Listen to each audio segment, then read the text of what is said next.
सनातन सद्भाव सेवा समिति द्वारा आयोजित हो रही श्रीमद् भागवत कथा का विशाल भंडारे के साथ हुआ समापन। जनपद के रुड़की रोड स्थित पाल धर्मशाला में सनातन धर्म सेवा समिति द्वारा आयोजित हो रही श्रीमद् भागवत कथा का विशाल भंडारे के साथ समापन हो गया।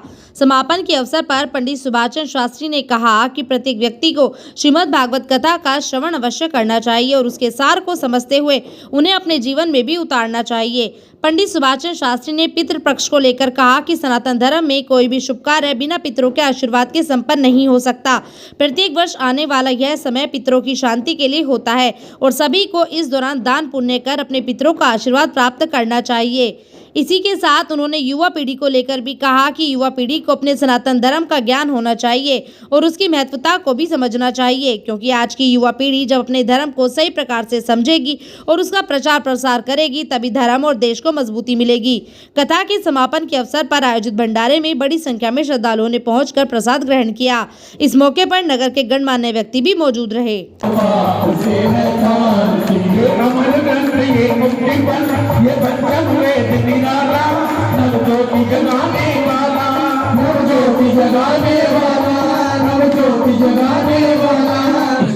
प्रदान करें, यही आशीर्वाद व्यास से आपको हम देते हैं, शुभकामनाएं देते हैं।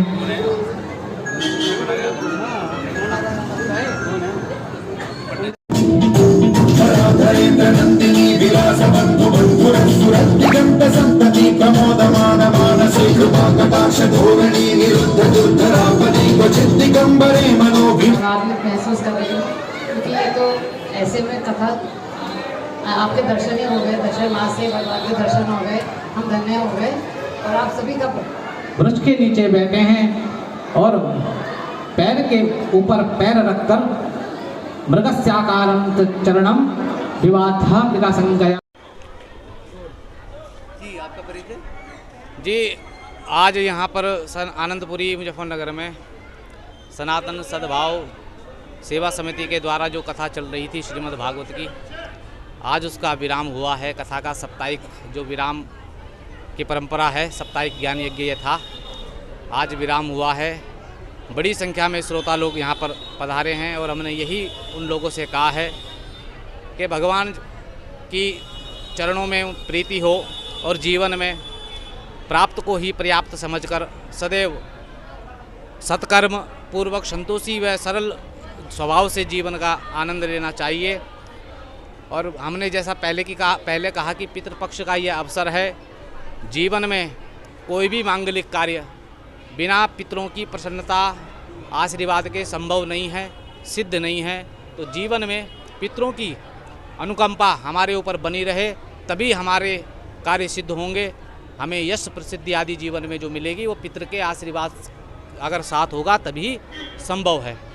तो इसलिए और सनातन धर्म के लिए विशेष मैंने आग्रह किया है अपने नौजवानों से, बच्चों से कि अपने धर्म के प्रति जागरूक हों और आने वाले जैसे हमारे त्यौहार होते हैं, हर त्यौहार पर भ्रमित हो जाते हैं। दो व्रत हैं या दो त्यौहार हैं, इस पर भ्रमित हो जाते हैं। तो मैं यही उनसे निवेदन किया कि इन त्योहारों पर, व्रतों पर भ्रमित ना हो, अपने किसी जानकार व्यक्ति, विद्वान व्यक्ति से परामर्श लें और अपने धर्म के बारे में जानें कि ऐसा क्यों हुआ है। बिना कारण के ये संभव नहीं है। उस गूढ़ार्थ को हमने समझना पड़ेगा। वो तब समझ में आएगा जब हमारे बच्चे, महिलाएं, पुरुष कम से कम वार, तिथि, नक्षत्र, कम से कम इन चीज़ों का जो सामान्य हमारे धर्म की जो ये वस्तुएं हैं, चीज़ें हैं, इनका ज्ञान तो हो।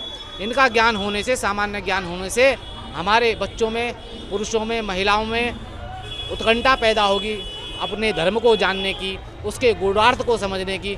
तभी हमारा अस्तित्व और हमारा धर्म बच पाएगा।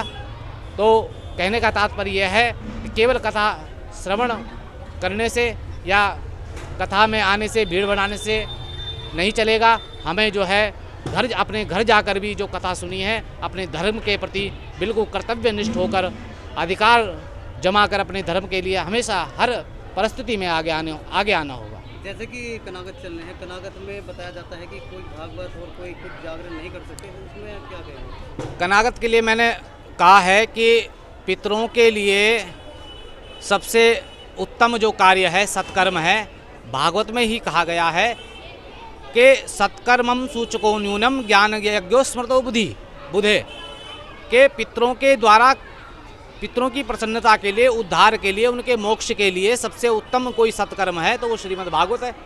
श्रीमद् भागवती वार्ता प्रेत पीड़ा विनाशिनी, आपके जीवन में जीते जीतो ये कल्याण करती है, लेकिन आपके मरने के उपरांत भी यदि आपके बंधु बांधव आपके निमित्त श्रीमद् भागवत कथा का आयोजन करते हैं तो जैसे धुंधकारी को मोक्ष प्राप्त हुआ, गोकर्ण जी ने उनको कथा सुनाकर मोक्ष प्राप्त कराया, भगवान की मुक्ति उनको प्राप्त की, उसी प्रकार आपके पूर्वज हमारे पितर भी निश्चित ही भागवत की कथा के माध्यम से उनको शांति प्राप्त होती है, मोक्ष प्राप्त होता है।